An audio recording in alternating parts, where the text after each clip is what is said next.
Hello friends, welcome to study with Kashi. Friends, आज की video में हम क्लास 12 के हिंदी 2025 के इम्पोर्टेंट टॉपिक्स को डिस्कस करने वाले हैं। तो चलिए वीडियो को स्टार्ट करते हैं। देखिए यहाँ पे मैंने लिखा है पूरी बुक के महत्वपूर्ण टॉपिक एक ही वीडियो में। देखिए फ्रेंड्स, अगर आप इस वीडियो को कर लेते हैं तो आपके 100 में से 100 नंबर पक्के हैं। आप जानते ही होंगे कि हिंदी में दो खंड आते हैं, एक तो आता है खंड क और एक आता है खंड ख। दोनों कितने कितने नंबर के होते हैं? दोनों होते हैं 50-50 नंबर के।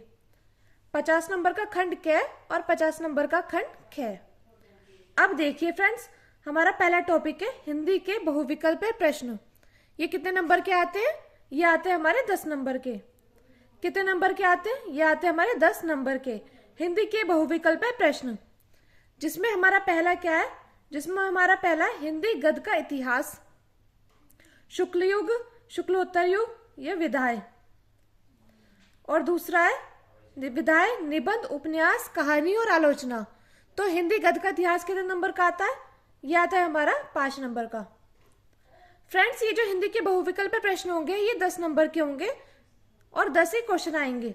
जिसमें कि हिंदी गद्य का इतिहास से 5 क्वेश्चन, जिसमें शुक्ल युग, शुक्लोत्तर युग और विधाएं, निबंध, उपन्यास, कहानी और आलोचना आएगी।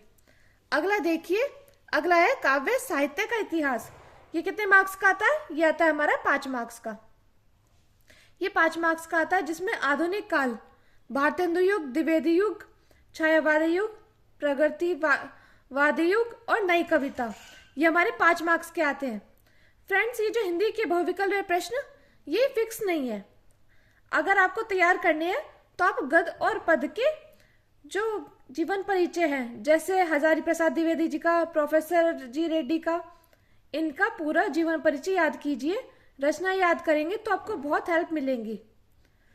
तो फ्रेंड्स, हमारा 10 नंबर का टॉपिक था हिंदी के बहुविकल्पीय प्रश्न, जिसमें कि हिंदी गद्य का इतिहास 5 नंबर का और 5 नंबर का काव्य साहित्य का इतिहास। अगला देखते हैं फ्रेंड्स। दूसरा टॉपिक स्टार्ट करने से पहले मैं आपको बताना चाहती हूँ, अगर आप हिंदी को रोज 1 घंटा दोगे तो ये आपका बहुत स्कोरिंग चैप्टर है। देखिए, महत्वपूर्ण गद्यांश, इसमें कौन कौन से इंपॉर्टेंट है? एक तो देखिए राष्ट्र का स्वरूप, मोस्ट इंपॉर्टेंट है। महत्वपूर्ण गद्यांश कितने नंबर का आता है? ये आता है 10 नंबर का। महत्वपूर्ण गद्यांश कितने नंबर का आता है? 10 नंबर का। जिसमें कि कितने प्रश्न होते हैं? जिसमें कि 5 प्रश्न होते हैं। 5 प्रश्न कितने नंबर के होते हैं? 2 नंबर के। तो कितने नंबर का आता है? महत्वपूर्ण गद्यांश आता है 10 नंबर का, जिसमें कि राष्ट्र का स्वरूप, अशोक के फूल, भाषा और आधुनिकता और निंदा रस, ये चारों इंपॉर्टेंट है। आप इसके अगर गद्य करेंगे तो आपके 10 नंबर पक्के हैं। फ्रेंड्स, जैसे गद्य आएगा तो उसमें 5 क्वेश्चन आएंगे। एक क्वेश्चन होगा हमारा 2 नंबर का, ये मिला के हो जाएंगे 10 नंबर। तो आप गद्यांश को बहुत अच्छे से पढ़ना, जिससे आपको 10 नंबर मिल सके। अगला देखिए, अगला है महत्वपूर्ण पद्यांश। देखिए फ्रेंड्स, आप गद्यांश और पद्यांश की हिंदी जरूर अच्छे से पढ़ें। अगर आप अच्छे से पढ़ोगे तो आप पांचों के पांचों क्वेश्चन अच्छे से कर पाओगे। अगला देखिए महत्वपूर्ण पद्यांश, ये कितने मार्क्स का आता है? ये आता है 10 नंबर का, जिसमें कि 5 क्वेश्चन आते हैं। कितने नंबर के होते हैं? 2 नंबर के होते हैं। तो ये आ गया 10 नंबर का, जिसमें कि इंपॉर्टेंट है पवन दूतिका, केकई का अनुताप, श्रद्धा मनु, गीत महादेव वर्मा का और नौका विहार। फिर से देखिए, पवन दूतिका, केकई का अनुताप, श्रद्धा मनु, गीत महादेव वर्मा का और नौका विहार, ये 5 इंपॉर्टेंट है। अगर आप इन पद्यांश के हिंदी याद कर लेते हैं, मतलब हिंदी अच्छे से पढ़ लेते हैं, तो आपके 10 नंबर पक्के हैं। फ्रेंड्स, आप डेली का 1 घंटा तो हिंदी को जरूर दीजिए, क्योंकि हिंदी हमारा सबसे स्कोरिंग सब्जेक्ट है। फ्रेंड्स, यहाँ पे मैंने 20 टॉपिक डिस्कस किए हैं। अगर आपने ये कर लिए तो आपको 95% लाने से कोई भी नहीं रोक सकता है।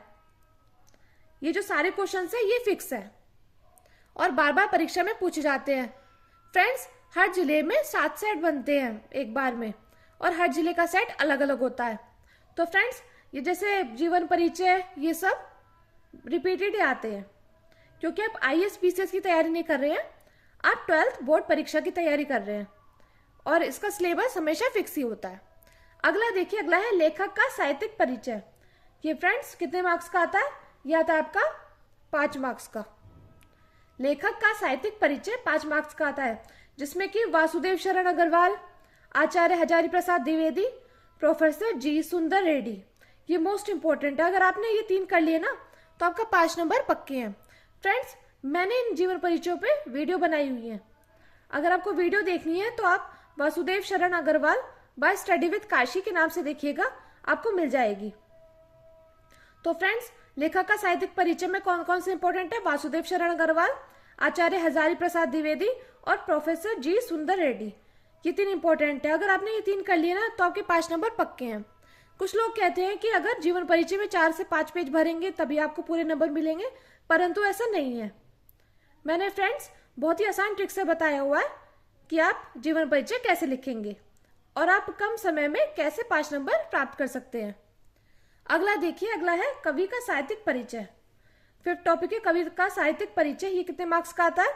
यह आता है हमारा 5 मार्क्स का, जिसमें इंपॉर्टेंट है अयोध्या सिंह उपाध्याय हरियोध, जयशंकर प्रसाद और रामधारी सिंह दिनकर और महादेव वर्मा। फिर से देखिए, कवि का साहित्यिक परिचय में कौन कौन सी इंपॉर्टेंट है? अयोध्या सिंह उपाध्याय हरियोध, जयशंकर प्रसाद, रामधारी सिंह दिनकर और महादेवी वर्मा। ये 4 इंपॉर्टेंट है। फ्रेंड्स, यहाँ पे मैंने 4 इसलिए बताई है क्योंकि पद्यांश में ज्यादा टॉपिक्स हैं, मतलब कि ज्यादा चैप्टर है, तो इसलिए आप इन चारों का जीवन परिचय अच्छे से करना, आपके 5 नंबर पक्के हैं। अगला देखिए फ्रेंड्स, अगली आती है कहानी। कहानी कितने मार्क्स का पूछा जाता है? कहानी टॉपिक 5 मार्क्स का पूछा जाता है।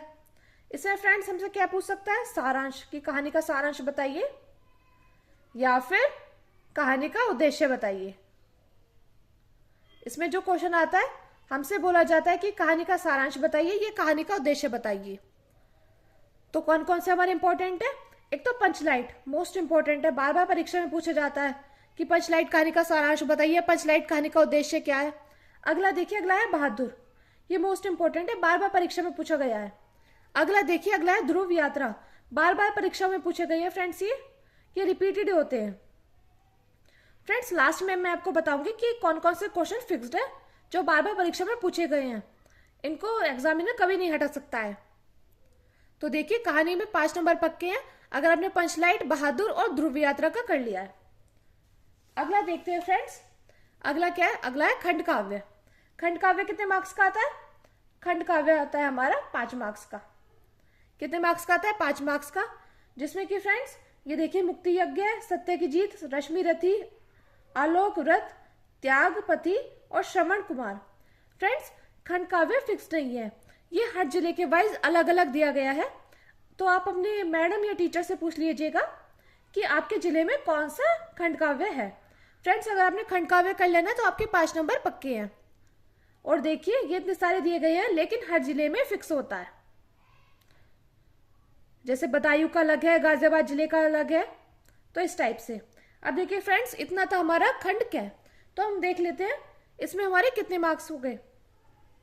10 नंबर के बहुविकल्पीय प्रश्न और 10 नंबर के गद्यांश, 10 नंबर के पद्यांश और फिर जीवनी, लेखक का साहित्य जीवन परिचय, कवि का साहित्यिक जीवन परिचय, कहानी और खंड काव्य। तो कुल मिलाकर कितने मार्क्स हो गए? 10, 10, 20, 30, 40, 50। तो कुल मिला के हमारे खंड काव्य में कितने मार्क्स हो गए? Total 50 number. फ्रेंड्स, तभी मैं आपसे बोल रही हूँ कि हिंदी जो है हमारे सबसे स्कोरिंग है। अगर आपने हिंदी कर लिया ना तो आपके 100 में से 100 नंबर पक्के हैं। अब देखिए, अगला है हमारा खंड ख।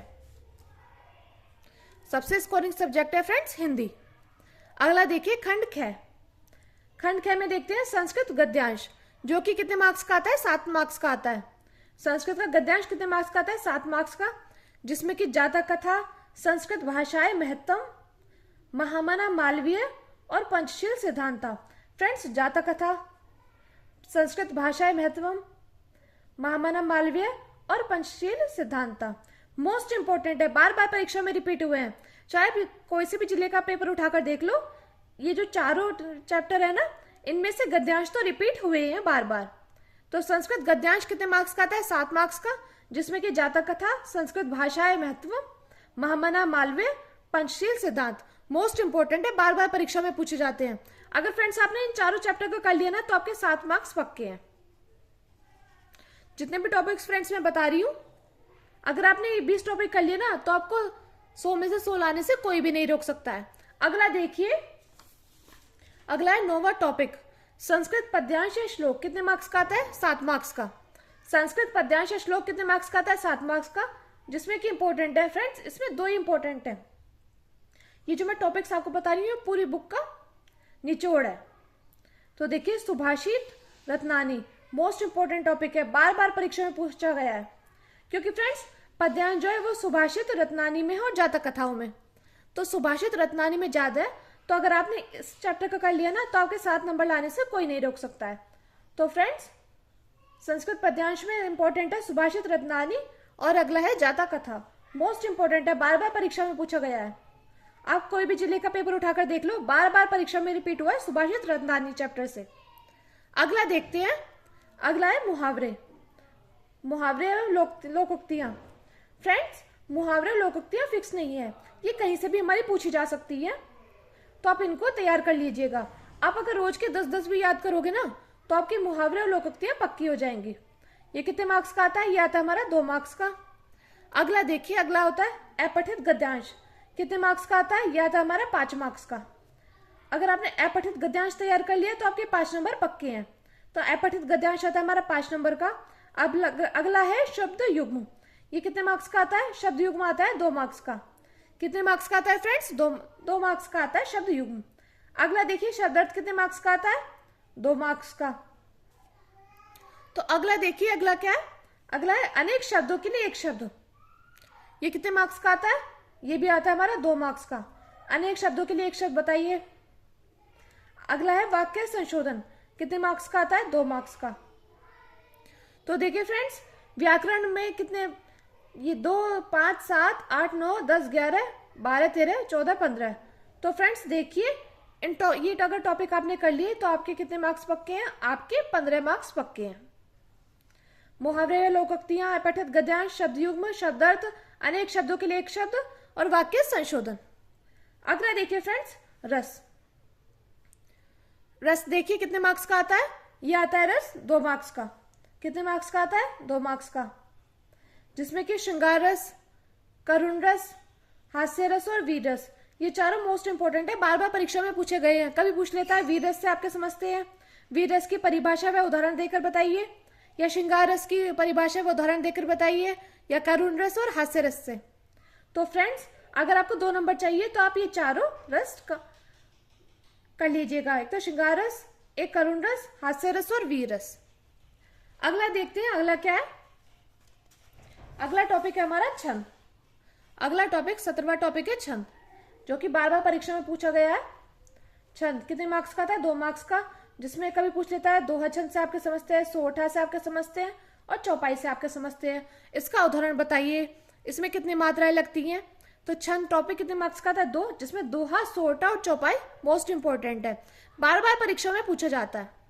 अगला देखते हैं, अगला है अलंकार। अलंकार कितने मार्क्स का आता है? अलंकार आता है 2 मार्क्स का, जिसमें कि रूपक अलंकार बार बार पूछा जाता है, यमक अलंकार, अनुप्रास अलंकार, उत्प्रेक्षा अलंकार और उपमा अलंकार। फ्रेंड्स आपसे यहाँ पे अलंकार पूछा जाएगा और आपसे कहा जाएगा रूपक अलंकार की परिभाषा दो और इसका उदाहरण सहित व्याख्या करो, यानी कि परिभाषा भी चाहिए और उदाहरण भी। तो फ्रेंड्स अगर आपको 2 नंबर चाहिए तो ये अलंकार आप तैयार कर लीजिएगा, रूपक अलंकार, यमक अलंकार, अनुप्रास अलंकार, उत्प्रेक्षा अलंकार और उपमा अलंकार।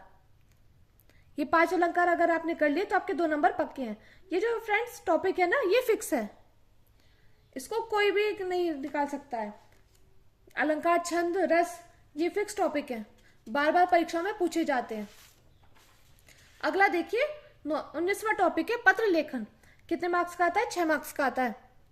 फ्रेंड्स अगर आप 2025 का एग्जाम देने जा रहे हैं, हिंदी बोर्ड एग्जाम 2025, तो आप ये 20 टॉपिक कर लीजिएगा। अगर आपने 20 टॉपिक कर लिए ना तो आपको 100 में से 100 नंबर लाने से कोई भी नहीं रोक सकता है। तो देखिए पत्र लेखन कितने मार्क्स का आता है? 6 मार्क्स का, जिसमें कि मोस्ट इंपोर्टेंट है नियुक्ति आवेदन पत्र, अगला है बैंक में किसी व्यवसाय के लिए ऋण प्राप्त करने का आवेदन पत्र। मोस्ट इंपोर्टेंट है, बार बार परीक्षा में पूछा गया है। अगला है अपने नगर या गांव की सफाई हेतु संबंधित अधिकारी को प्रार्थना पत्र। मोस्ट इंपोर्टेंट है, बार बार परीक्षा में पूछा गया है। तो फ्रेंड्स, अगर आपने पत्र लेखन तैयार कर लिया ना तो आपके 6 नंबर पक्के हैं। इसमें मोस्ट इंपोर्टेंट है नियुक्ति आवेदन पत्र, बैंक में किसी व्यवसाय के लिए ऋण प्राप्त करने का आवेदन पत्र, अपने नगर या गांव की सफाई हेतु संबंधित अधिकारी को प्रार्थना पत्र। अगला देखिए, अगला क्या है? अगला है हमारा निबंध। निबंध कितने मार्क्स का आता है? निबंध आता है 9 मार्क्स का। फ्रेंड्स, निबंध जो होता है वो 9 मार्क्स का आता है। अब देखिए कौन कौन से मोस्ट इंपोर्टेंट है। पर्यावरण प्रदूषण, समस्या और समाधान, और भारत में बेरोजगारी की समस्या, विज्ञान वरदान या अभिशाप, भारत में जनसंख्या वृद्धि की समस्या, या आतंकवाद समस्या और समाधान। फ्रेंड्स देखिए, वैसे ही 5 इंपॉर्टेंट है निबंध। पर्यावरण प्रदूषण, भारत में बेरोजगारी की समस्या, विज्ञान वरदान या अभिशाप, भारत में जनसंख्या वृद्धि की समस्या, या आतंकवाद समस्या और समाधान। ये 5 मोस्ट इंपॉर्टेंट है। लेकिन फ्रेंड्स आजकल 2-3 और निबंध पूछे जाने लगे कि मेरा प्रिय कवि, उस पर निबंध लिखो, या नारी सशक्तिकरण पर निबंध लिखो। तो फ्रेंड्स, अगर आपको निबंध में 9 नंबर चाहिए तो आप ज्यादा हेडिंग लिखना। जैसे पर्यावरण प्रदूषण 5 प्रकार के होते हैं। वायु प्रदूषण, फिर वायु प्रदूषण के बारे में आप हेडिंग से करना। अगर आपने हेडिंग से करा ना तो आपके 9 नंबर पक्के हैं। अगला देखिए फ्रेंड्स, ये थे 20 टॉपिक। अगर आपने ये 20 टॉपिक कर लिए ना तो आपके 100 में से 100 नंबर पक्के हैं। अगला देखते हैं, यहाँ पे हमने लिखा है 100% फिक्स टॉपिक कौन कौन से हैं। तो देखिए, लेखक का साहित्यिक परिचय, ये फिक्स है, ये तो पूछा ही जाता है। कितने मार्क्स का आता है? ये आता है 5 मार्क्स का। अगला है कवि का साहित्यिक परिचय, कितने मार्क्स का आता है? ये आता है हमारा 5 मार्क्स का। अगला देखिए कहानी कितने मार्क्स की आती है? 5 मार्क्स की। अगला देखिए खंड काव्य भी फिक्स ही है, तो 5 मार्क्स का आता है। और संस्कृत पद्यांश श्लोक कितने मार्क्स का आता है? ये आ जाता है हमारा 7 मार्क्स का। अगला देखिए रस, छंद और अलंकार, कितने मार्क्स के आ जाते हैं? 2 मार्क्स का रस, 2 का छंद, 2 का अलंकार, कितने मार्क्स के आ जाते हैं? 6 मार्क्स के। तो फ्रेंड्स, कुल मिला के कितने मार्क्स हो गए? 5 5 10 15 20 और 27 और 33। तो फ्रेंड्स 33 जो मार्क्स है वो फिक्स है। तो फ्रेंड्स, मैं उम्मीद करती हूँ आप ये 20 टॉपिक अच्छे से तैयार कर लेंगे। अगर आपको वीडियो अच्छी लगी हो तो प्लीज़ हमारे चैनल को सब्सक्राइब कीजिए और वीडियो को लाइक शेयर कमेंट जरूर कीजिए। फ्रेंड्स, अगर वीडियो अच्छी लगी हो तो ज़्यादा से ज़्यादा लोगों में शेयर जरूर कीजिए। Thank you, thanks for watching.